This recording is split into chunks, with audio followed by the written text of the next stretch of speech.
પ્રવૃત્તિ છે. તો આ પ્રવૃત્તિમાં તમને કટકા કરીને આપ્યા છે. કેવી રીતે કાપેલું છે? તો આ રીતે કાપ્યું છે. એક આ સાઈડ કાપી છે અને એક આ રીતે આ સાઈડમાં કાપ્યું છે. આવી કાગળ ને એ રીતે ગઢ પાડવાની, એક આ બાજુ અને એક આ બાજુ, એટલે તમારો આ શું છે જીબી બનાવ્યું છે. આ રીતે દેખાય છે? ચાલો બધાને થઈ ગયું.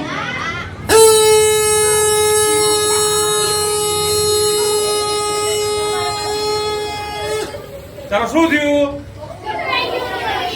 દોસ્તી બોલો. ચાલો મને હવે કહો તમે વાગે છે શું કામ? તમારે અવલોકન કરવાનું. પહેલાના સમયમાં એટલા માટે આ પ્રવૃત્તિ છે. તો કોણ મને કહે છે વાગે શું કામ?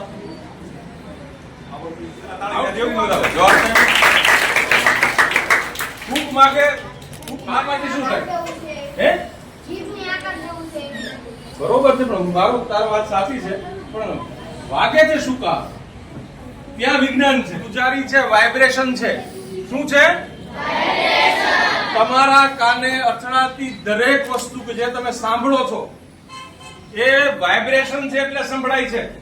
પછી ચકલીનો અવાજ હોય, કોઈ પશુનો અવાજ હોય, મારો ખુદનો અવાજ હોય કે કોઈ પણ વસ્તુ, એની પાછળ લંબાઈ, પહોળાઈ અને એનો પરિઘ, આ ત્રણ વસ્તુ ને કારણે થાય છે. તમે લંબાઈ ઘટાડો તો અવાજમાં કેટલો ફેર આવે?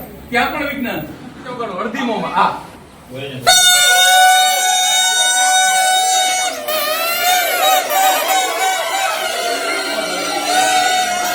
વધારે.